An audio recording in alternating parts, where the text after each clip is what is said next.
God used me to be a sacrifice for my family to break generational curses off their bloodline and off of my bloodline. God told me that the reason why I was homeless is because He was using me to be a sacrifice. I told myself when I was homeless, I'm not giving up on this journey. I'm not giving up on this journey. I don't care what it takes.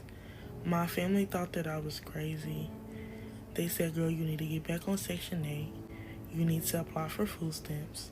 You need to get back on government assistance. And it did not work out for me. When I tried to apply for food stamps, the people would tell me that they could not find my application. I applied over and over again, but they could not find my application. And they was like, you sure you put an application in? And I was like, yes. And it kept failing.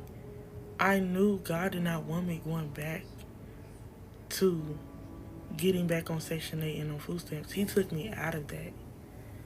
God provided for me when I was homeless.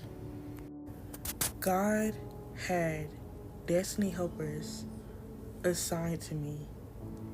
When I was posting my journey on TikTok, when I was posting my journey on Facebook, when I was posting my journey on YouTube, people will reach out to me and tell me that God spoke to them and that God wanted them to help me.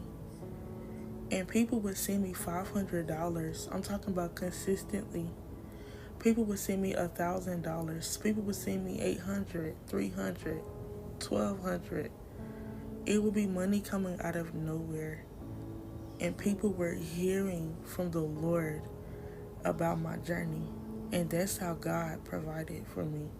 He used people and people obeyed God. God told me to move to Houston, Texas, and I didn't know nobody in Houston. I didn't have no friends there, no family there. I got my son, he was 3 years old at the time, and I did not know nobody in Texas. God told me to pack my bags, get ready to move. He did not want me to take Section 8 with me. He wanted me to give everything away in my apartment, and I gave everything away for free. Everything. I was so happy to give my TV away. I was so happy to give my groceries away to my neighbor. I was so happy to give my son's toys away to the people that was living downstairs. I was so happy. Like, here you go. Here you go. I gave everything away in my apartment for free. When I moved to Houston, Texas, I got on a Greyhound and I only had over $600 to my name. I didn't know that God was going to have me going to Airbnb to Airbnb, hotel to hotel, motel to motel for over 16 months. God told me, you're moving in a brand new house. God told me, I'm going to bless you with a brand new car. God told me, I am taking you higher. You are going to elevate. You are my Joseph. You are my Esther. You are my Abraham. You are my Moses. I have called you. You have anointing on your life. You have a purpose. You have a calling. Your testimony is going to help my people. Your testimony is going to help people to have faith in Him. This is why I'm sharing my testimony. If you have a Abraham calling on your life and you have a calling on your life just like the disciples, God is going to test you. You are going to go through things. You are going to go through that pruning season. You're going to go through that season without. They went in the season without. They had to rely on God. They had to trust God. They had to have faith in God. The disciples, they were homeless. It was times they were sleeping outside. Abraham, he was sleeping in the tent. He was going to city, going through different countries for the Lord. Hebrews 11 verse 6 says, but without faith it is impossible to please Him. Proverbs chapter 3, 5 through 6, trust in the Lord with all your heart and do not lean on your own understanding. Matthew 17 verse 20, truly I tell you, if you have faith as small as a mustard seed, you can say to this mountain, move from here to there, and it will move. Romans chapter 10 verse 17, So faith comes from hearing, and hearing through the word of Christ. God increased my faith. Like I said, he provided for me. There was times where I was in a hotel, I didn't have no money. I had to sit in the lobby for hours. I was crying, Lord, why am I going through this? I'm suffering, God. I gave up my apartment. I gave up everything, God. Why am I homeless, God? Why am I struggling, God? Am I in poverty, God? The Lord was telling me, you are being tested. I am increasing your faith. I want you to worship me. I want you to praise me. And as I went into praise and worship, I would see money come. I would see blessings come. The Lord did not want me to complain. And in the beginning of my journey, I was complaining just like the Israelites did when they were in the wilderness. God was giving them their manna, but they were complaining. I was in a motel, and it was times where I only had a box of cereal, oatmeal, and some ramen noodles. And I was like, I don't know how I'm going to get food, but that was my manna. That was me and my son's manna. And it was only like that for a couple of days. And the Lord placed it on a woman of God heart to get us groceries. And she ordered the groceries from Instacart, and it was delivered to us. God never let me go without. God is going to provide for you.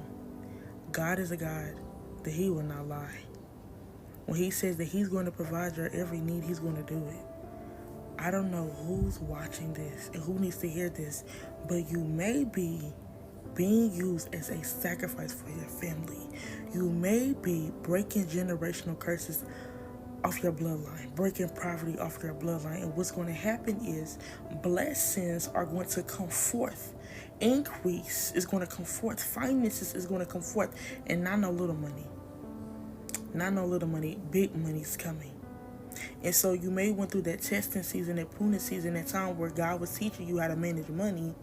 And now he's going to bring forth your inheritance. You may be a part of the Abraham's covenant. It says that after 400 years, that basically we're going to come out of this slavery.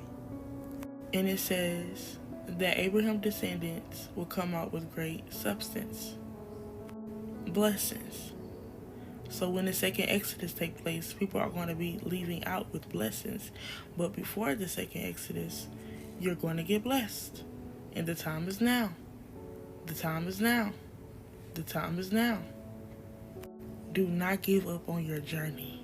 You may got your kids with you. You may got your wife with you. You may got your husband with you. And you may be going to place to place to place. And you like, God, you told me to come here. You told me to come to Tennessee. You told me to come to Texas. You told me to come to Alabama. You told me to come to Atlanta. You told me to come to Chicago. God, you don't want me working no job. I'm being obedient. You called me to ministry. I'm not working for nobody. I'm not working for nobody. He is going to bring destiny helpers. I'm telling you. God gave people dreams about my journey. And people were obedient. He never left me hanging. I never had to sleep outside. Yes, I was sitting in McDonald's. Yes, I was sitting in restaurants. Yes, I was sitting in lobbies. Yes, there was a time I was sitting outside for about a couple hours, but I did not have to sleep outside. God will bless me. I will wake up with money on my Cash App. My PayPal was blessed. My bank account was blessed. I had everything I needed. I probably didn't have a lot, but I had everything I needed. I had money for Uber fare. I had money to get a hotel. I had money to get food. Yes, it was times where I went through lack, but God provided, and God is going to provide for you. You have a calling on your life. You have a calling on your life. You have a calling on your life. You will not be homeless forever.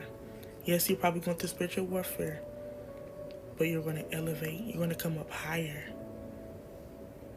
Get ready. Your blessing is coming.